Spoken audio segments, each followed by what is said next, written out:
Welcome to the Brand and Market Podcast, where branding clarity meets marketing strategy. I'm your host, Kelly Cain, founder of Brand and Market, a boutique agency dedicated to helping small businesses craft intentional brands and effective marketing plans. Each week, I share practical tips and insights to help you, especially those of you in real estate-related industries, build a standout brand to attract your brand's biggest fans. Let's dive in. Welcome back to another episode of the Brand and Market Podcast. I have an incredible guest here. Her name is Kelly Cain, and I was able to come into her sphere of influence when we actually hosted the ESC conference last year, and she hosted me on her podcast, what feels like ages ago now. But from there, I was actually able to meet this sweet soul in person. She was an attendee at the ESC conference, as well as the ESC retreat. And since then, I've gotten to know her as a person and her as a business owner, because much like myself, she is a multi-passionate and entrepreneur and has a couple of different projects under her belt. Two of those that I know about are Kelly Cain Creative and the Raleigh Local, which is her influencer or content creation platform. And we're going to dive into a little bit of both today with a focus on her influencer background. I'm really excited for this conversation today because not only does she have that influencer content creation knowledge, she also comes at it with the marketing know-how and the marketing background from Kelly Cain Creative, where she runs her own marketing company as well. So she's really got that strategy piece behind it, in addition to actually being an influencer and knowing how to make that work for your business. So without further ado, Kelly, I'm going to turn it over to you and let you introduce yourself and tell everybody all about you.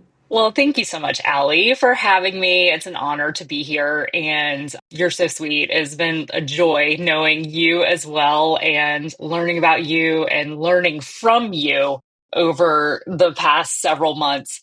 So, like you said, I'm Kelly. I run the Raleigh Local, which is a platform dedicated to showcasing really the best of Raleigh, from small businesses and hidden gems to restaurants, events, experiences, really trying to shine a light on small businesses in the area.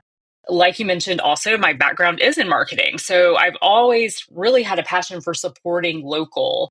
I started the Raleigh Local in 2020, and it was really just a way to kind of say, like, for a lot of people, they were nervous to go out, to go to places, and especially restaurants. That was a big deal back in 2020. I don't know if you remember that, but a lot of local restaurants were really struggling because people weren't going. So I used it as an opportunity to say, like, hey, these small businesses are still here and they need you. So please come visit them, check out like all they have to offer. And so from there, the account has just really grown. It's become a thriving community of people who want to support local, want to know about things that are going on in the area. It's also a place where I get to also help small businesses through strategic content creation, social media marketing, and partnerships. That's so cool. I remember the restaurant thing all too well. It's so cool that what started out as like a passion project, just trying to like help people in a hard time, was actually a way that you could harness all of your talents into supporting local small businesses and growing a business in and of itself for you as well. That's awesome. I'm on Kelly's email list for the Raleigh Local, and we just got an email yesterday about all of the local coffee shops. And I am so stoked to be able to basically have a coffee shop bucket list, all because of Kelly. Well, good. I'm so excited. Yeah, I mean, like, and that was the goal too, is because, like, I know you just moved to the area not that long ago. My thinking in creating that is like, there are so many great spots, but it can honestly be a little overwhelming, right? So if you want to, like, a spot where you want to go and have like a co-working spot, like you want to bring your laptop, you want to get some stuff done out of the house, I have like an option in the interactive map where you can sort it. Best co-working spots, best lattes. So it's super cool because it kind of takes the guesswork out of the whole thing. I hope it's useful to you. That's incredible. I hadn't even gotten to the interactive map part. I'm so excited to be able to click through that. That is incredible. Like I started, so it was like one of my favorites in my email inbox, and not many emails get that coveted star. But Oh, I was like, this is something that I have to come back and look at because first things that I always do, we were prior military, right? So we moved around a lot. First things I always do when we get to a new place is find a local networking group so I can have some friendly faces and find a coffee shop where I can go work. And I haven't found my coffee shop yet. So you got to find it. Priority one. exactly. Yes, love that. Exactly. Let me ask you this. I know that you work with a lot of local small businesses within the Raleigh area. Can you give us a couple more examples of how you've worked with those small businesses in the past? What those influencer relationships look like? Sure. So, really, I've worked with many different types of businesses. And so, a lot of times, if a business is opening or maybe they're having a hard time getting traffic to their store or place of business, then a lot of times people will reach out and they're looking for a collaboration where they can leverage my audience. And that's really the benefit of me having a local audience that is engaged. They can leverage that and then honestly get more people to know about their business. And so I've worked with people in a variety of ways. So sometimes I maybe will create a reel. So I'll go to their actual business location and take some video, put a reel together. Sometimes they have like something specific they want to highlight. So they'll let me know, like, hey, we've got this featured menu item coming up, or we have this promotion we really want to talk about. And then also, I find that doing giveaways, I know that like that's a little bit controversial out there in the social media world, like don't get shadow banned, all of that.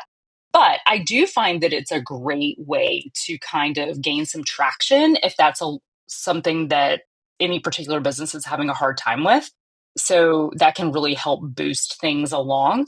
But honestly, the best way to, in my opinion, to work with like an influencer is to do some type of ongoing partnership. Because I think what is the thing that it's like 7 touch points before someone like makes a commitment or makes a change or something Absolutely. along those lines. So you kind of want to have those like I'm still here, that feeling, keep creating that. So if that's like maybe one time it's a reel, but then the next time it's a email mention, maybe it's a story mention, something like that, creating that ongoing partnership so that people can see it and then they recognize it and they're more likely to go to the business or make a note of it, that that's somewhere they want to visit in the future.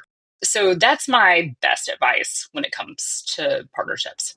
That's so interesting because I didn't even think about the ongoing partnerships. I kind of saw it more like one and done transactional because I am pretty new to the influencer world as well. So the types of brands that you've worked with, I've heard you say restaurants and coffee shops or like something with a featured menu item. Does your like sphere of people that you've worked with does that cross over outside of the food and bev industry as well? Yes. So honestly, it really depends, but also like local gyms, or like I have a major passion for fitness and strength training. So I love featuring local gyms and places that have like a great community because people really search hard to find that type of thing. And then beyond that, so I did do Cirque du Soleil. Honestly, if people reach out to me and have like a need for content creation, I'm not above it, right? So typically I do work with a lot of restaurants and coffee shops and those types of places. But I also love highlighting other types of businesses like in the service industry or beyond, or experiences, because people really want to know about different things. Also like local parks, like outdoor spaces. Like I love featuring those because when you visit a place or if you're local to a place, you may know of like a few things, but just to kind of open up the world a little bit in the town, in the city, and just kind of like show some more experiences that people may be interested in. Absolutely. So, kind of transitioning over to making it more about short term rentals. When I, as a traveler, when I go to a new area, I will look up local influencers in that area to see what their recommendations are. So, for example, recently we went to this really awesome like houseboat community in Wilmington, North Carolina. Yeah, I saw that. It's called The Cove. And so I was able to go and look at a couple of local Wilmington influencers accounts and find specific like coffee shops, for example, that we would want to go to because it's grown a lot since we were actually like living Oh, there yeah. like five Oh, or for 6 years sure. ago. I lived in Wilmington for 10 years. Oh, wow. Yeah, same. So, like, when I think you actually shared a reel with me of that place where you stayed, and I was like, that is so cool. Like, why wasn't that here when I was here? But it's fine. But there's so many cool, like, I've seen so many cool new restaurants, different spaces that weren't there before. It's grown so much. It's amazing. Absolutely. So, if a short term rental owner were to want to work with a local influencer, where would you advise that they start? Absolutely. So I think number one, like you suggested, kind of look in the area where you are. So where your short term rental is. That would be like a major thing. And then I think also you want to look at their engagement, their audience demographics, and the way they create content. So does it kind of align with what you're looking for, right? Are they focused on travel, local experiences, or lifestyle? So my account is the Raleigh local, right? But I would be interested in like a short term rental elsewhere because people in Raleigh travel. So we want to get away every now and then. So, like, places in Asheville or, Wilmington or even outside of the state would be something that would fit well with me to do that. So sometimes, even if you're looking at an influencer, maybe look beyond your specific town where your short term rental might be located. You want to make sure that you're just aligned with kind of everything where the influencer, how they share content. Do you mean like in terms of platform or in terms of like personal like values? Sure, All of the sure. above. I don't, yeah. I mean, you can take it as far as you want, right? So, I mean, I know we're in the marketing world, so we kind of understand like where are our ideal guests hanging out, right? Are they hanging out on Instagram? Are they hanging out on TikTok or somewhere else? That's going to be important too when you're thinking about working with an influencer. Where is their strongest audience? Just making sure that you're aligned with that. And so I think those are the main things I would look for. So when I'm going to inquire if I were a short-term rental owner, let's say I have a short-term rental in Wilmington, but I want to pull people from the mountains in over in Asheville in Western North Carolina. So I go through, I look at, local Asheville influencers, find them, and then you said check their engagement rates. Can you walk us through what that means and basically like if there are specific metrics we should be looking at?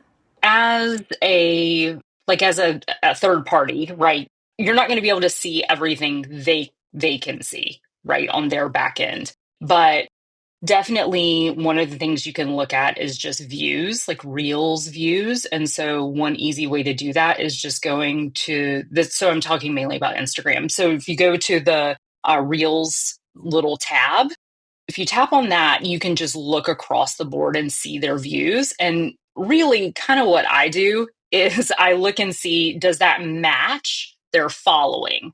That is a good way to kind of judge how engaged. Now, you're never going to get 100% of people watching every single thing. So don't judge too harshly, but it's a good way to kind of see like how engaged is the audience, right? So if you have 20,000 followers and your reels are getting like 1,000 views, something is off. Something isn't matching up, right? So that's definitely something I would look into. And then shares. So if they haven't hidden shares, you can look at how often a reel is shared. Because I've kind of noticed people aren't liking content as much. When I mean like literal, like tap the heart, right? As like a like. They might like it, but they don't actually like it, right? So, really, views and shares are a better metric to me than likes because it shows how many people have seen the content and then beyond that, engaged with it. I remember we had this conversation at the retreat. Like, a share is really there's two sides of a share. So, you've got me, and then if I'm sharing a reel with you, so that's me plus you. And then beyond that, too. So it's just a really good way to see, like, okay, is this content something that people really want to pass along? Because you want that, right? That's how content gets pushed along and more people end up seeing it.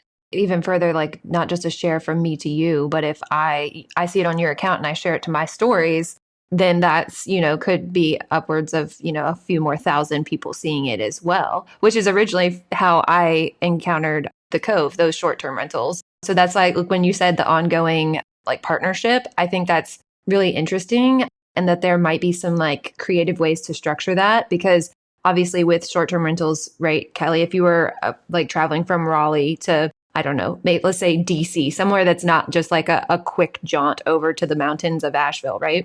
It's not necessarily common for you to go there once a quarter to continue like an ongoing partnership. But a creative way that you could structure it is that you create content that you can then kind of like funnel out, spread out through the like dissemination of that content across different seasons, or you could write a contract that way to make it a little bit more elongate that relationship, if that makes sense. Absolutely. Yeah. Just having those touch points because stories are key. And I'm glad you mentioned that because I find that I have a ton of people that watch my stories. I have way more people that watch my stories than I have like liking my posts, right? That aspect because it's a passive way of engaging with content. And I think a lot of people doom scroll right, and so they're engaging with content in a really passive way and they don't want to necessarily like leave their mark on something. I know that sounds weird, but and Instagram has now done the thing. I don't know if you've seen this, but you can now see like people who have liked certain content and then it takes you. So that has motivated me to like more content, I'll be real. Because I'm like, okay, well, this is kind of a cool way to promote creators. And then you're actually getting a chance to see what your friends like. And that's so then you have like, I feel like it increases discovery because there's so many creators, right, out there. And I sometimes feel like I'm missing out because I don't know what you don't know what you don't know. And so there's no way we could watch all the content on these social media platforms, but it's just a cool way to kind of like expand who you're currently following. I think that's really cool. Are you feeling stuck when it comes to your branding or marketing strategy? Do you have a million ideas but no clear direction on where to start? Then it sounds like a Power Hour session would be perfect for you. This is a focused one-on-one video call designed to tackle your biggest branding or marketing challenges. Here's how it works. You schedule the call, share some of your business details and any burning questions you have ahead of time. Then during our session, we dive straight into solutions. No fluff, no generic advice, just tailored strategies that work for you and your business. Whether you're a realtor looking to stand out in a crowded market, a short-term rental owner creating a repeat guest experience, or a builder needing clarity on your messaging, the Power Hour is designed to help you walk away with actionable steps to grow your brand. Are you ready to take the guesswork out of your branding and marketing? Let's tackle it together. Visit the link in the show notes to book your Power Hour session today, and let's turn your ideas into intentional action. Okay, so we've done our research on the influencer or content creator that we want to work with. We've checked out their engagement rates and perhaps exchanged an email or two with them. And let's say we're at the decision juncture of like, okay, this is who we want to work with. What on the influencer side of things would make you want to be able to say yes to a short-term rental owner? What can we do on our end to be able to make the offer most attractive, more attractive to you? Yeah, how can we structure this agreement to be attractive to you? Like, are we asking for a reel, two reels? Like, how do we structure that agreement in order to make it successful for both of us? So, like we've been talking about, I think reels are great. They do have a pretty good shelf life. But beyond that, I think like there's a few different things that I think would make it beneficial for the short term rental owner. Number one is if there was some sort of discount code or something you could offer specifically that audience. So let's say you might be working with more than one influencer, then I would say maybe create a code specific to each one so you can track conversions, right? Because it's important not only to get views and shares and whatever, but it also is important for this to actually make a difference in your bottom line. So I would definitely say that you want to see, like, how are we actually coming out on the other side? Are we actually getting bookings from this? This is what I was meaning by how valuable your knowledge in the marketing space is when you bring it into the influencer like segment or influencer channel. So that is absolutely key, is knowing what's actually moving the needle. So those different codes that could be used if you have a private booking site, that's a golden piece of advice. Yes, thank you. And really beyond that too, I feel like there's lots of creative things that could be done. So I'm sort of picturing like some sort of guide that could be done in a particular location where you could also involve like local experiences, different restaurants, like places that people may not know about if they're traveling to an area. So I know like a lot of short-term rental owners like have like a either a notebook or something online where they're giving advice of like, here's some great places to check out. So just kind of like going a step further and allowing the influencer a piece of that where they can share some of those places. And then what's really cool about that is if the influencer is tagging those local spots, those places might reshare it too. And so if people in that area are having guests come into town and they see this short-term rental availability, then that's great extended promotion. So there's lots of different ways that you can kind of like build on it and make it more than just a reel. Absolutely. So collaboration is the name of the game. Collaboration not only with the influencer, but collaboration with other small businesses in the area so you can all continue to build each other up. Awesome. So what would you expect as payments? Just because obviously this is going to impact like a marketing budget, right? What would the compensation look like? I know that it varies quite a bit, but if you could give kind of just a little bit of insight into whether we should be expecting to just exchange a free trip or a free stay versus an actual monetary compensation. What does that look like? I would say if the expectation is that there is an ongoing partnership, then you'll really kind of want to do a combination of a stay and then maybe some monetary compensation because this is honestly time, but it's also travel. So if someone is driving somewhere, flying somewhere, that has an actual expense to it. Just some sort of compensation is nice. It goes a long way. And it can really vary, like you mentioned. So it can depend so much on audience size, engagement rate, and then also what the deliverables are. So if we're doing an ongoing partnership and there's more deliverables, then it's going to be a higher budget. But I would say if you're looking at a micro influencer, which is under 50K followers, then anywhere from about 250 to 1,000. That's for a post or a reel. And then larger influencers, they can charge a lot more. So 1,500 to 5,000 or more. Personally, I would look for those micro influencers because normally they are going to have a higher engagement rate and you're just going to get more bang for your buck. That's incredible. So micro influencers, 50,000 and under, not only more affordable, but a higher engagement rate. That is so interesting to me. I've heard you mention reels multiple times and like in feed posts, stories. Is it common or not common to also include an email, like for email marketing or a blog on the Raleigh local website?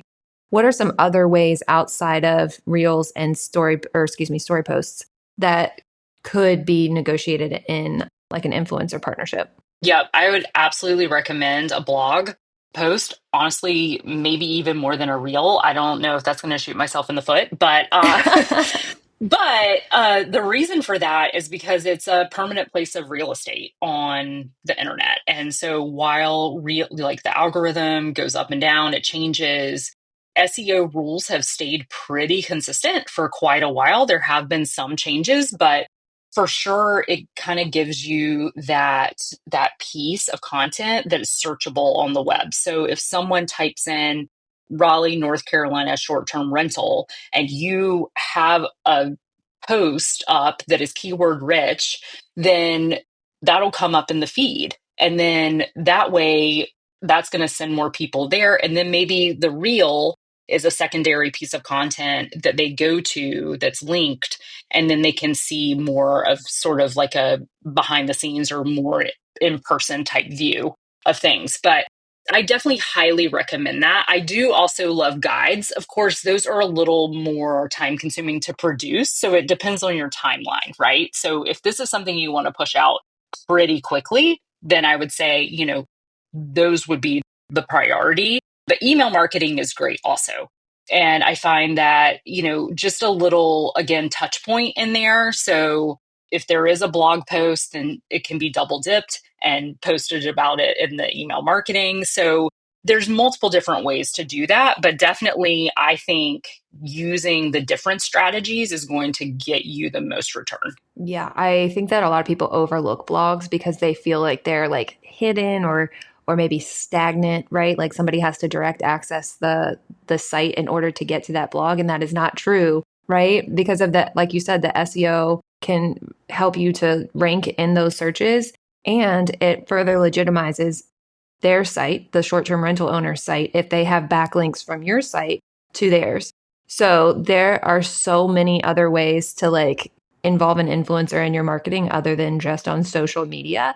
And I think that people underestimate the value in that. Yes, for sure. And like I think about it, I Google questions all the time, all the time. I think everyone Like, does. right. And so someone is answering those questions because what is coming up is usually blog posts. There's a lot of value in that. Just having that piece of content, and it can be edited over time too, right? So that's like a cool thing. Like it can evolve and it doesn't have to be stagnant. So, yeah, I highly recommend. And then also Pinterest. Like, let's not forget. And I'm just going to go ahead and plug it, but threads too. Let's not get overwhelming here, but I've seen a lot of engagement from threads. But anytime a blog post is created, I just feel like it's like one or two more clicks to get it on Pinterest, and it can go so much further because, again, Pinterest is a search engine, right? And so people might be searching for that particular type of content. Again, if this is where your ideal audience is hanging out, then sure, post it there. So there's no harm in it. I literally used to, like, I remember it was a while ago, probably 2017.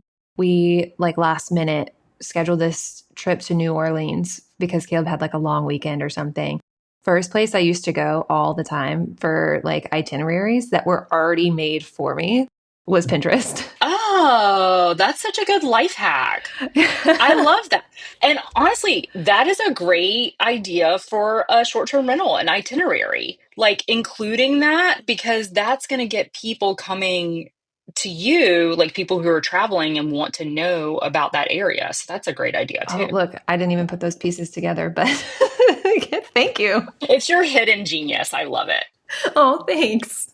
I would love to hear some things that as a short-term rental when we approach an influencer, what are some mistakes that you've seen made in the past from people pitching influencers? Like what are some big no-nos as you try to work with someone? So I would say, like, expect to pay them.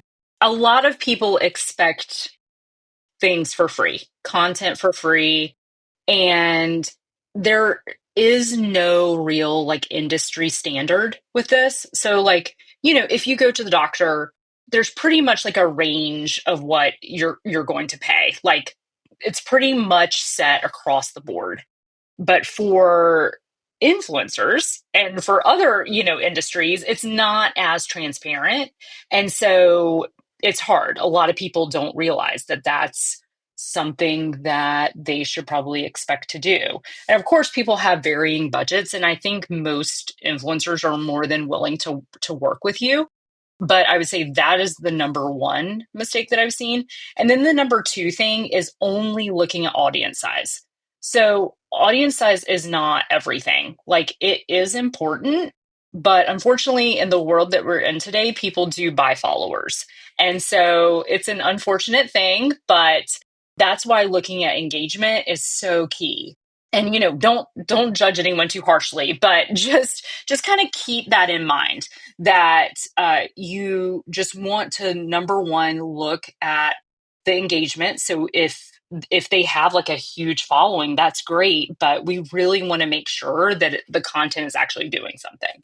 Just to put in here too, when you say there's no industry standard, that doesn't mean that this isn't people's like livelihoods, right? People do this for a living, Right. Yeah, just as definitely. a doctor, as a doctor for a living. So please don't like underestimate No, or and undercut right, their like right, livelihoods. right. And exactly. And I know that for sure a lot of people don't really understand that because it looks kind of like a fun hobby, right? But a lot of people do. You're absolutely right. This is their primary source of income, and so it is important to respect it in that way. I won't say final question because every time I say final question, I end up asking three more.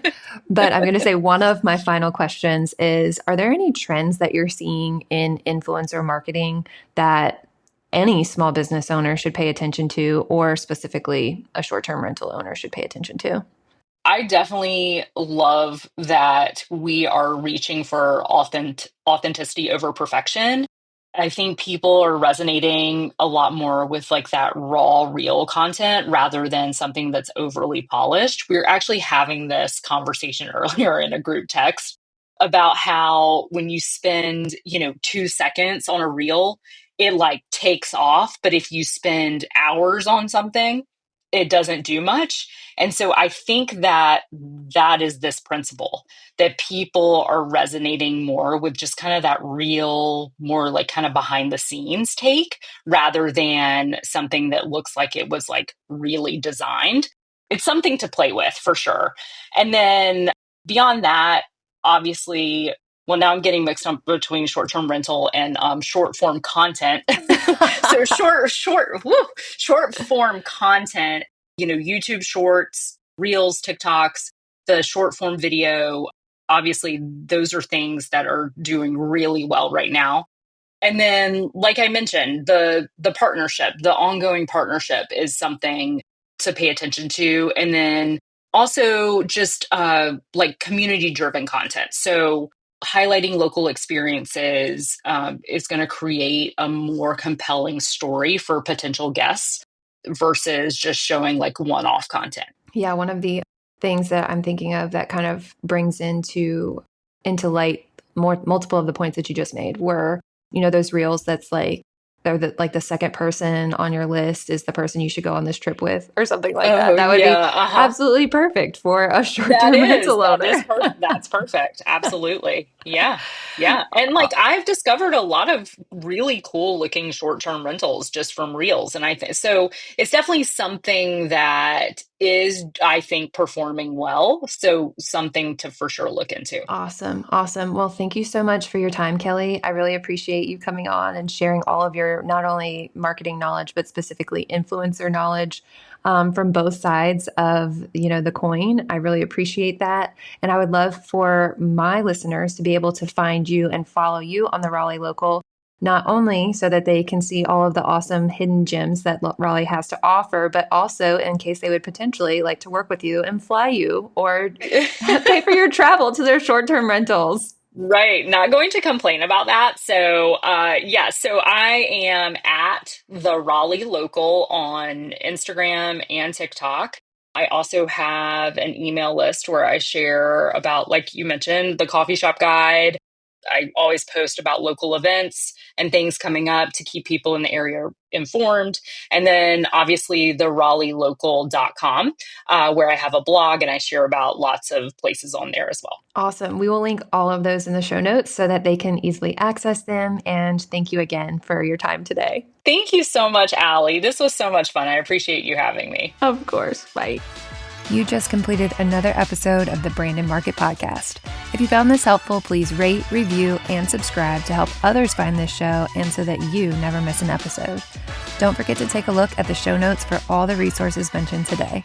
See you next Wednesday, and as always, I'm here cheering you on as you build your dream brand and business.